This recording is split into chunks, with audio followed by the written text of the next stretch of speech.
नमस्कार, quick news India में आपका स्वागत है। मैं शिव कुमार एक बार फिर हाजिर हूं अंतर्राष्ट्रीय न्यूज के साथ और आपको बताने वाले हैं उन 5 परिस्थितियों के बारे में जिसकी वजह से यूक्रेन रूस की जंग पर विराम लग सकता है। आखिर वो कौन सी परिस्थितियां हैं, आइए इन तमाम जानकारियों से आपको रूबरू करा दें और बता दें कि उन परिस्थितियों का विश्व पर क्या कुछ असर पड़ने जा रहा है। जहां दोस्तों, जैसा आप सभी जानते हैं कि रूस और यूक्रेन के बीच जंग जारी है और फिलहाल इसके थमने की कोई उम्मीद नजर नहीं आ रही है। रूस लगातार यूक्रेन पर हमले कर रहा है और दुनिया तीसरे विश्व युद्ध के मुहाने पर खड़ी नजर आ रही है। ऐसी स्थिति में हर किसी के मन में एक ही सवाल उठ रहा है कि आखिर यह युद्ध कब तक चलेगा और किन परिस्थितियों में इस युद्ध की समाप्ति होगी। तो आइए इसी कड़ी में जानने की कोशिश करते हैं कि आखिर वह कौन कौन सी परिस्थितियां होंगी जिसकी वजह से युद्ध पर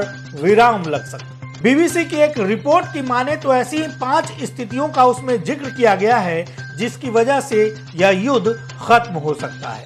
यह स्थितियां काफी डरावनी और भयावह नजर आती है।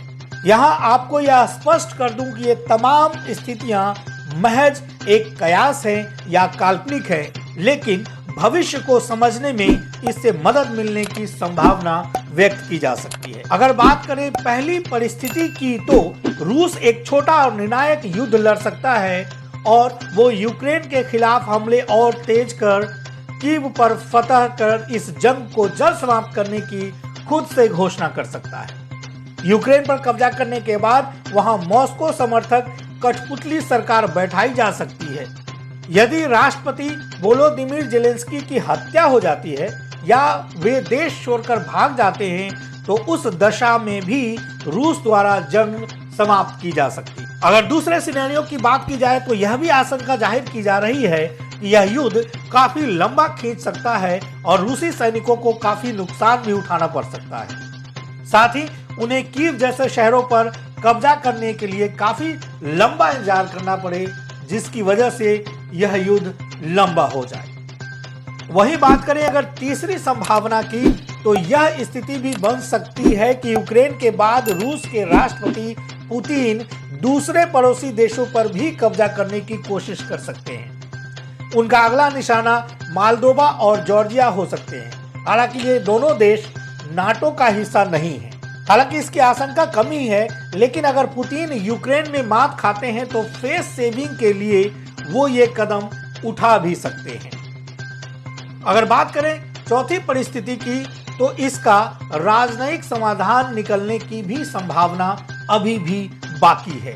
जंग समाप्ति के लिए कई स्तर पर बातचीत हो भी रही है। फ्रांस के राष्ट्रपति मैक्रो ने भी पुतिन से फोन पर बात की। बेलारूस सीमा पर बातचीत के लिए रूसी और यूक्रेनी अधिकारी भी मिले। एक सौदा यह भी किया जा सकता है जिसमें यूक्रेन क्रीमिया और डोनबास के कुछ हिस्सों पर रूसी संप्रभुता को स्वीकार कर ले और बदले में पुतिन यूक्रेनी स्वतंत्रता और यूरोप के साथ संबंधों को गहरा करने के अपने अधिकार को स्वीकार ले। हालांकि ये सब महज एक कल्पना मात्र ही है। अगर पांचवें सिनेरियो की हम बात करें तो एक स्थिति यह भी बन सकती है कि यूक्रेन से जंग को लेकर रूस में पुतिन अपनी लोकप्रियता खो दें और फिर उनके हाथ से सत्ता चली जाए।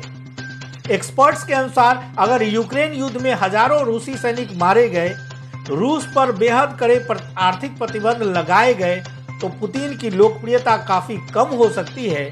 साथ ही पुतिन को समर्थन दे रहे बड़े बिजनेसमैन को भी लग सकता है कि अब पुतिन उनके हितों की रक्षा नहीं कर सकते हैं और वो पुतिन का साथ छोड़ दें। साथ ही रूस में गृह युद्ध छिड़ जाए और पुतिन की सत्ता चली जाए, जिसकी वजह से विश्व उन पर आर्थिक प्रतिबंध को कम कर दे।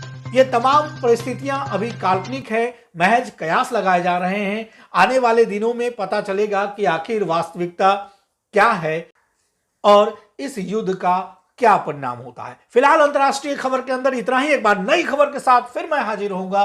तब तक के लिए मुझे इजाजत दीजिए। अगर जानकारी पसंद आई हो तो वीडियो को लाइक करें, साथ ही साथ ऐसी खबरों के लिए चैनल को सब्सक्राइब करें, शेयर करें और कमेंट भी करें।